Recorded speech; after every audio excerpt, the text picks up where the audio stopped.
Hello everyone. My presentation for today is on blending cultures, chutnification in Midnight's Children and beyond. These are my academic information. Let us begin. Now, all of you might be aware of the word chutnification. It is basically when Indian language is mixed with Hindi, Urdu words, and it is made a Indian way, you can say. So, it is blending of English language and making it more Indian. Now, this term was coined by Salman Rushdie in his novel Midnight's Children. I think Gupta describes it best in her article that chutney is a tangy Indian dish, adding flavor to the main course of any meal. Chutney is a noun form and is understood as such in English. By adding fication, Rushdie changes an Indian word into an English one to stand for transformation. Therefore, chutnification in the novel means transformation of English, having an additional connotation of making the language used in the novel tangy and more flavorsome and exciting. So this is chutnification. Now, my research question for today is: to what extent does the chutnification of the English language in Midnight's Children serve as a tool for resistance against colonial linguistic traditions? Here is a brief detail about the author Salman Rushdie. We know that he is a celebrated author for his imaginative storytelling, linguistic inventiveness, and fearless engagement with complex political and cultural issues. His work mostly deal with themes of identity, migration, cultural hybridity, politics, history, and post-colonialism. And he remains one of the most significant and controversial writers of contemporary literature. You all might know about his controversies with his work, The Satanic Verses. And here is a list of his major works. So, the post colonial aspect. First, we have to understand why chutnification is important. And for this, Peter Berry says that whenever there is cross cultural interaction, it is done in three steps. So, they are adopt, adapt, and adapt. So, adopt is when the colonized people are adopting the colonizer's language, and they are doing this with strict adherence to their rules. They do not change things around, they are following the proper things that are done by the colonizers. Then adapting the language. Later they realize, when writing about this, they realize that they adapt this language as it is, but the subject matter is from their own regional places. So this we can say the step two, adapting. And then people become adept at using the language, they master the language, and they have enough confidence to change things around. Chutnification is the third step, and that is why I think it is important to study chutnification, because we understand the evolution of English language, and it is a rejection of pure English language of the colonizers. It is a playful and creative way of owning the language and using it to tell uniquely Indian stories. Now, here is a brief history of chutnification. So, first we talked about the initial phase, the adopt phase. So, here English language is introduced by British colonization, and there is a reluctant acceptance of things. So, people are reluctant at first using it, and they are having a difficult time learning English. So, that is the first step.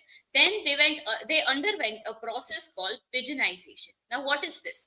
So, it is basically when any language is adopted by the colonized people, but it is done in a strictly transactional manner. So they only use this. They only use these languages for business purposes, and we see that there is nothing. They don't use it for their normal interactions, as I said, for transactional manner only, and it is not anyone's mother tongue. Then there is an eventual. Then it eventually evolves through creolization. Now, creolization is basically when this transactional language is used for personal matters as well. So, this is passed down to generation and widely used by this new generation. Now, there are pre-Rushdie writers that use, we cannot say they use proper chutnification, but they are early, we can say, adapters of English. So, it is worth mentioning them. So, some of them are Mulk Raj Anand, Raja Rao, R.K. Narayan, K.A. Abbas, and Bhavani Bhattacharya. Now, history of chutnification. So, Midnight Children marked a turning point in this history of chutnification. We see that Salman Rushdie incorporated Hindi words without italicizing them. In other novels, you might have seen that whenever there is use of Hindi words, they are done in italics. So you know that it is something different. Here they are used in a very normal tone. There is Salman Rushdie creates new hybrid terms, which we will see further, and he uses English to represent the entire subcontinent rather than specific regions. This is, I think, different from other writers before him. So Raja Rao, RK Narayan, they used English, but they only show to show their specific regional ways, rather than as a entire, you can say, subcontinent is not reflected in their work, which is done in by Rushdie. And there are a few post Rushdie writers also, like Arundhati Roy, Vikram Seth, Kiran Desai, who use these. Now chutnification, because of globalization, its process has been accelerated. We see that this Midnight Children received many awards, like Booker Prize, and it was globally acknowledged. And because of this, the Oxford Dictionary also now regularly adds new Indian origin words. There are more than like 700 words of Indian origin in the Oxford Dictionary. Now let us understand chutnification in Midnight Children. So first, there is he incorporates numerous Hindi and Urdu words, and we can say a Hinglish manner of speaking. So here are a few examples. These are said by Padma. So she says, "Eat now, food is spoiling." She says, "Okay, starve, starve. Who cares to peace?" So such a manner of speaking you do not find in the original English.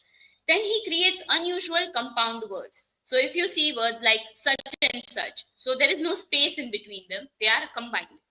There are words like nearly nine, black as night. Then he also uses vernacular words like expressions like "baap re baap." Then for washerwoman, he says "thoban," "ekdam," "angrez." So these vernacular words are also used in Midnight Children.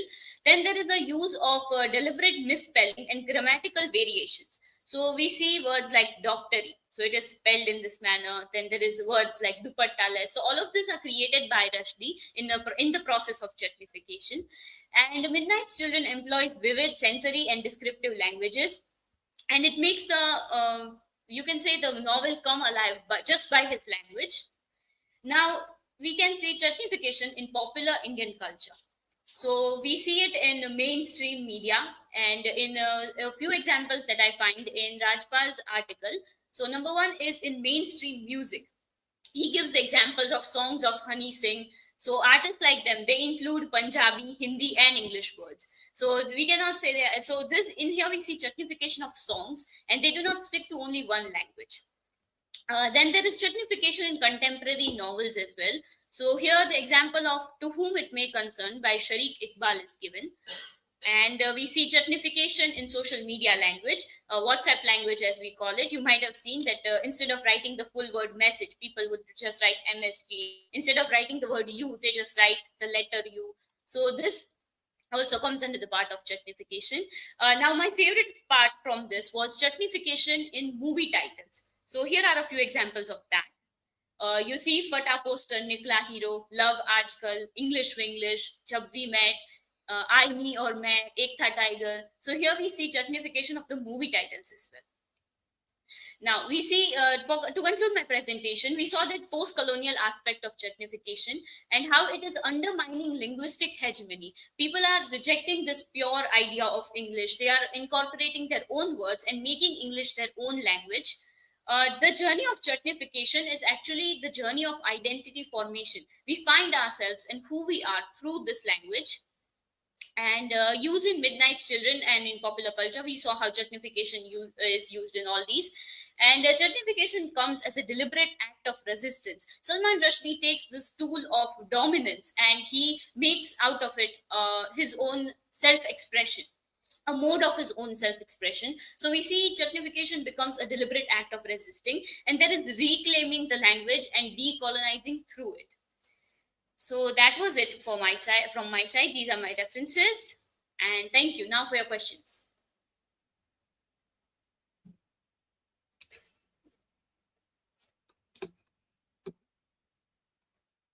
So, Umi, my question is, why do you think Salman Rushdie used chutnification as a narrative technique? Okay, so as we saw, I already talked about the post-colonial aspect of it. I personally think that the use of chutnification is very significant because Midnight Children in itself is the story of Salim as well as the story of India. And more, it starts with independence time. So we see this post-colonial aspect to it, and I think the language that he used, the chutnification, which is Indian languages as well, the use of Hindi words, as well as the colonial language English. So with this, it creates its own identity. If post-colonial India had a language, then it would be, I believe, chutnified English. So his use, I think, it could be that in the narrative technique, because it really, you can say, made the novel come out more, made it more expressive, more colorful. Any other questions?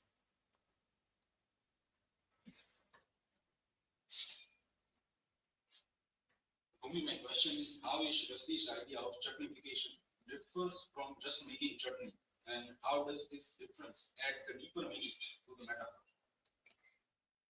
So making a chutney is basically mixing a lot of things and preserving it. And of course, this is a very, I think, a vibrant metaphor, because chutnification as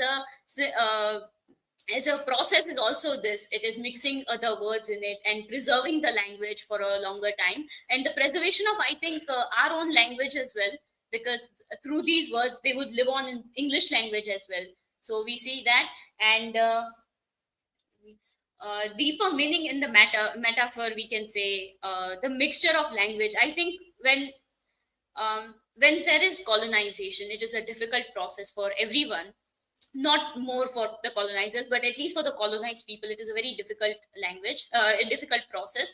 And from that, after coming out of that, we see them becoming something, there is a cross cultural interaction, so they become more vibrant, they become more, you can say, evolved than they were.